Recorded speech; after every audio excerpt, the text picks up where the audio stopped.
پھر فرماتے میرا الا وانا خاتم النبیین، آگاہ ہو جاؤ، خبردار ہو جاؤ، میرے بعد اب کسی طرح کی کوئی نبوت نہیں ہے، کسی طرح کی کوئی رسالت نہیں ہے، کوئی نبی نہیں آ سکتا، کوئی رسول نہیں آ سکتا، نبیوں میں سب سے پچھلا نبی ہوں، آخری نبی ہوں، الا وانا خاتم النبیین، آگاہ ہو جاؤ میں تمام نبیوں کا خاتم ہوں، اور خاتم کا ایک معنی مہر بھی ہوتا ہے۔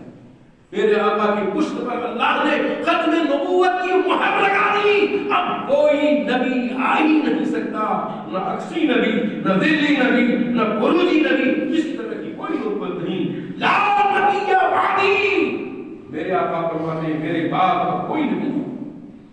لیکن فضیلت ہے یہ حضرت عمر کی، میرے آقا نے حضرت عمر کی فضیلت میں یہ حدیث ارشاد فرمایا کہ اگر میرے بعد نبوت ہوتی تو اس کی اہلیت عمر کے اندر تھی، لو کان بعدی نبیا لکان عمر، اگر کوئی میرے بعد نبی ہوتا تو عمر ہے، لیکن الا وانا خاتم النبیین، لیکن آگاہ ہو جاؤ میں میرے بعد کوئی نبوت نہیں، میں خاتم النبیین۔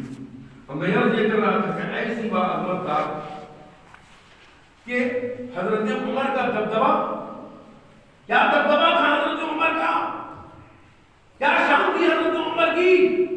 حضرت عمر آسمان کی طرف دیکھتے تھے تو آسمان کانپتا تھا، یہ شان تھی حضرت عمر کی، زمین پر چلتے تھے تو زمین کانپتی تھی، یہ شان ہے حضرت عمر کی۔ اور سنو گے حضرت عمر کی وہ شان تھی کہ اللہ تبارک و تعالیٰ نے قرآن عظیم میں بہت ساری آیتوں کو حضرت عمر نے چاہا کہ کاش ایسا ہوتا، اللہ نے اپنی مرضی کے مطابق قرآن کی آیت نازل فرمائی۔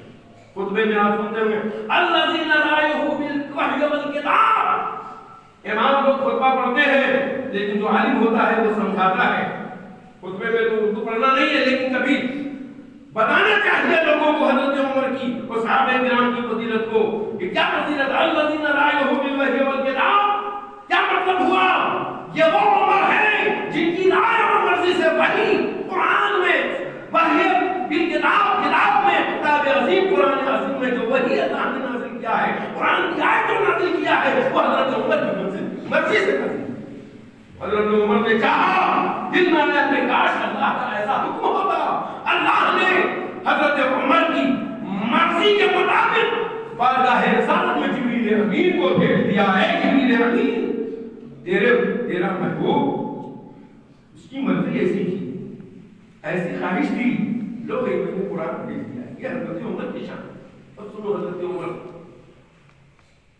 اتنے بڑے حضرت عمر، مگر اللہ تبارک و تعالیٰ سے کیا خوف کرتے تھے، اور ان سے دنیا کیسی خائف تھی، پوری دنیا ڈرتی تھی حضرت عمر کے نام سے، پوری عیسائی یہودی دنیا کانپتی تھی۔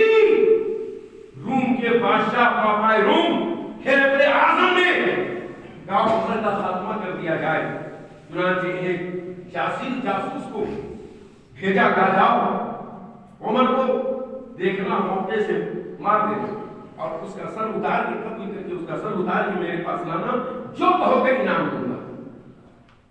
حضرت عمر کا سر اتارنے کے لیے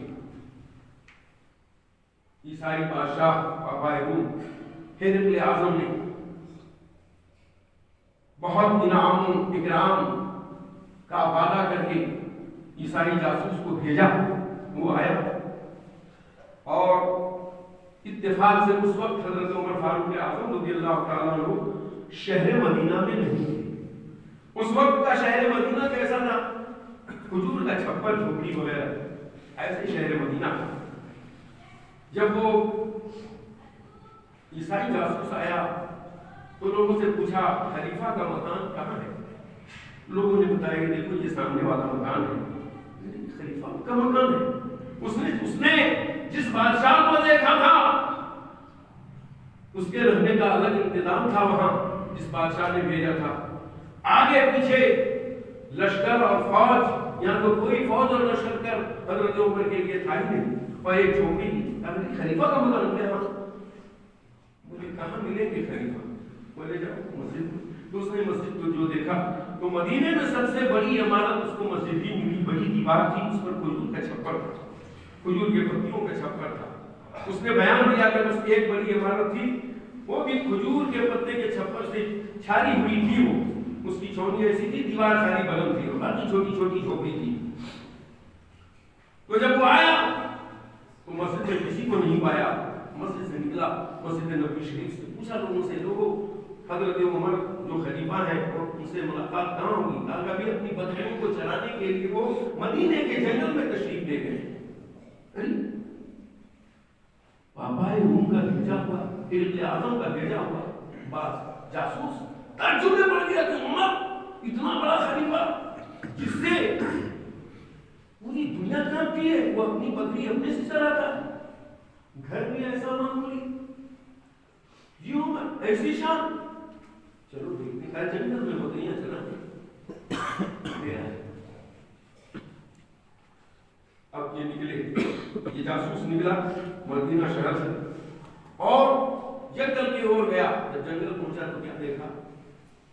ایک کھدر پوش موٹے کپڑے میں ملبوس ایک بزرگ سر کے نیچے ایک اینٹ کا تکیا بنائے ہوئے کھٹرانے کے ساتھ سو رہے ہیں، بکریاں ان کی کر رہی ہیں۔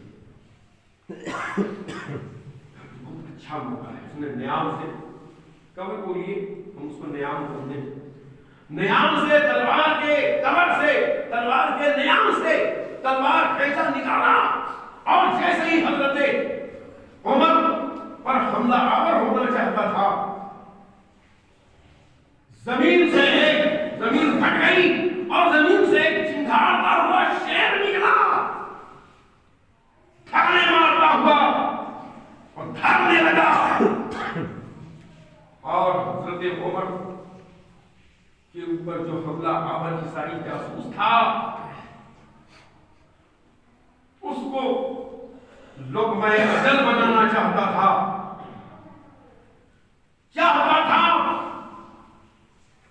کہ اس فاروق اعظم کے دشمن کو سے نگل لیا جائے، اس کے کیفروں کے نام تک پہنچا دیا جائے۔ اتنے میں شیر کی چنگھاڑ کی آواز سن کر سیدنا عمر بن خطاب فاروق اعظم رضی اللہ تعالیٰ عنہ کی آنکھ کھلی، اے شیر تو کیا کر رہا ہے؟ کہا حضور من جانب اللہ تعالیٰ کی طرف سے آپ کی حفاظت کے لیے مجھے بھیجا گیا ہے اور اب آپ کا جو حکم ہو میں انجام دے دوں، بس آپ کے حکم کا انتظار ہے۔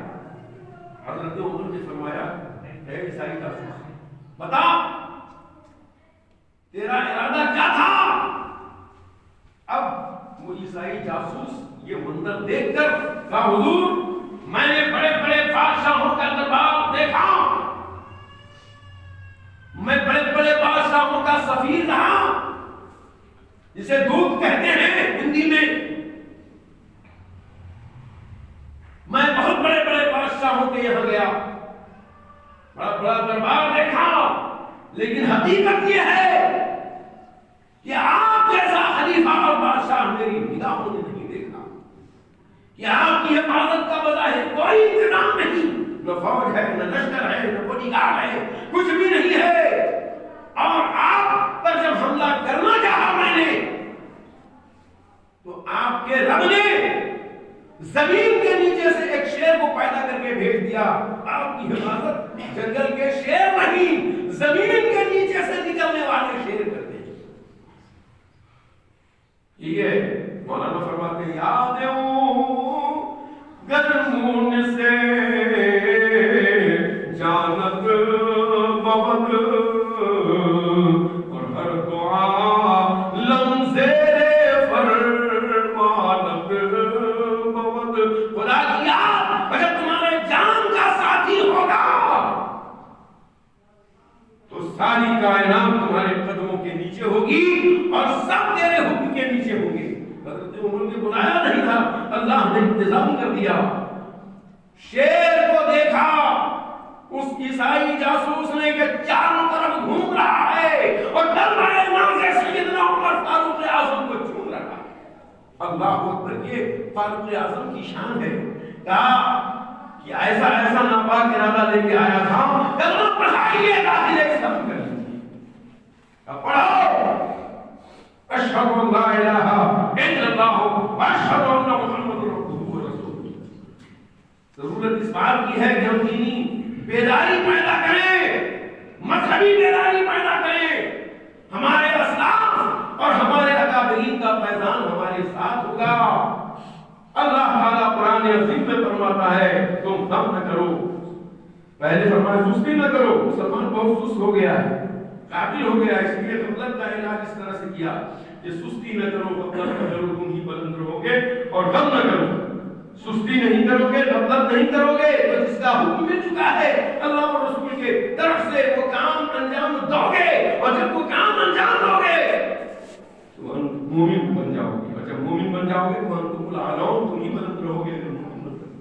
اللہ تبارک و تعالیٰ کی بارگاہ میں دعا ہے، مولا ہم سب کو سجدوں کی توفیق عطا فرما، یاد الہی کی توفیق عطا فرما، اسلاف کرام کی زندگی کو اپنانے کی توفیق فرما. اور ہمارے اکابرین نے جس طریقے سے خدا کا یاد کیا ہے، ہمارے اسلاف نے اس طریقے سے خدا کو یاد کرنے کا جذبہ اختیار کیا. بڑے ہو کے سکون